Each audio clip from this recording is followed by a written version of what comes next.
అందరికీ నమస్కారము. ఇప్పటి ఈ పోటీ ప్రపంచంలో సమాజం ఎలా ఉంది అంటే స్వార్థపూరితంగా నేను నేను నేను నా పిల్లలు, నా ఇల్లు, నా వాతావరణం ఇంతే. పక్కనున్న మనిషిని పట్టించుకుందాము, పక్కనున్న వ్యక్తికి కొద్దిగా సహాయం చేస్తాము. ధన సహాయం కావచ్చు, మాట సహాయం కావచ్చు, అన్నదానం కావచ్చు, విద్యాదానం కావచ్చు, ఏదో ఒక దానం చేద్దాము అనే ఆ ధ్యాస అస్సలు ఉండడం లేదు. కొద్ది గొప్ప సమాజం మారాలండి. ఇలా ఉంటే సమాజం కలియుగం ఇక వచ్చేసింది, ఇక ఎలా అవుతుందో ఎలా బ్రతుకుతారో అందరూ అనిపిస్తుంది. సో కాబట్టి కొద్ది గొప్ప చేంజ్ రావాలి. ఈ చేంజ్ ఎలా వస్తుంది? మంచి మాటలు వినడం, మంచి కథలు వినడం, మంచి వాళ్ళతో సహవాసం చేయడము, ఈ నెగిటివిటీని దూరంగా తరిమి కొట్టేయడం, ఇలాంటివి ఎప్పుడైతే జరుగుతాయో ఆ కొద్ది గొప్ప చేంజ్ వస్తుంది. సో ఈరోజు ఒక మంచి కథ మీ అందరి కోసం తీసుకొచ్చాను. ఈ కథ మన మైండ్ సెట్లో డెఫినెట్లీ ఒక చిన్న ఇంపాక్ట్, ఒక చిన్న మార్పుని తీసుకొస్తుందని చెప్పొచ్చు. బై ది వే, నా పేరు doctor Devika Bhatnagar, soft skills trainer, motivational speaker.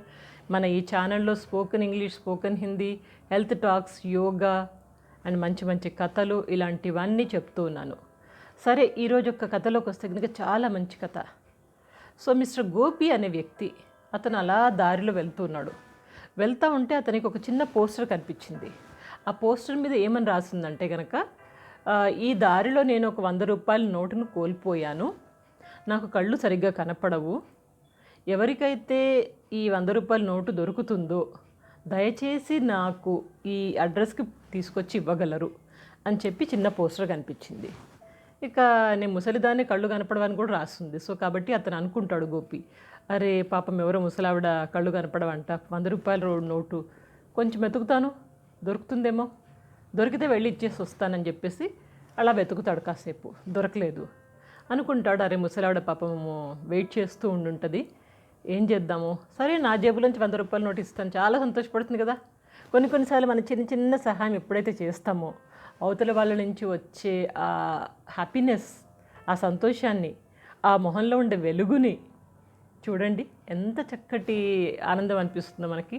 So ఆనందం పొందడం కోసం గోపి అతని జేబులోంచి 100 రూపాయల నోటు తీసుకెళ్ళి ఆ అడ్రస్ వెతుక్కుంటూ వెళ్తాడు. వెళ్ళంగానే ఆ వీధి చివరిలో ఒక చిన్న పూరి గుడిసె, అది అడ్రస్. ఆ పూరి గుడిసె దగ్గరికి వెళ్ళి దర్వాజా టక్ టక్ టక్ అని కొడతాడు. అప్పుడు ఒక ముసలావిడ అతి కష్టం మీద లేచి బయటకు వస్తుంది. బయటకు వస్తే, ఎవరు నాన్న నువ్వు అంటే ఇట్లా అమ్మ, నేను అట్లా పోస్టర్ చూశాను, 100 రూపాయల నోటు ఉంది అక్కడ, ఇట్లా పోగొట్టుకున్నానని రాసింది, అడ్రస్ మీద ఇదే, మీరే కదమ్మ పోగొట్టుకున్నది, ఇదిగో అమ్మ 100 రూపాయల నోటు నాకు దొరికింది అని చెప్పేసి అతను ఇస్తాడు. ఇస్తే ముసలావిడ తీసుకుంటుంది. తీసుకొని అంటది, బాబు నిజం చెప్తున్నాను, నిజంగా నేను ఏ 100 రూపాయల నోటు పోడగొట్టుకోలేదు, ఎవరో నా యొక్క ఈ దురవస్థ, ఈ ముసలితనాన్ని, ఈ ప్రాబ్లం చూసి, నా యొక్క ఈ దీనావస్థ చూసి అక్కడ నా యందు దయ ఉంచి అక్కడ పోస్టర్ ఎవరో పెట్టారు. ఆ పోస్టర్ చూసి ఇప్పటివరకు ఒక 100 మంది దాకా వచ్చి నాకు 100 రూపాయల నోటు ఇస్తూ పోతున్నారు. దాంతో నాకు కాలం ఇలా గడుస్తుంది. కానీ నిజంగా నేను ఏది పోడగొట్టుకోలేదు. అక్కడ ఒక పంజయ్ బాబు, నువ్వు నాకు 100 రూపాయలు ఇచ్చావు, చాలా ధన్యవాదములు.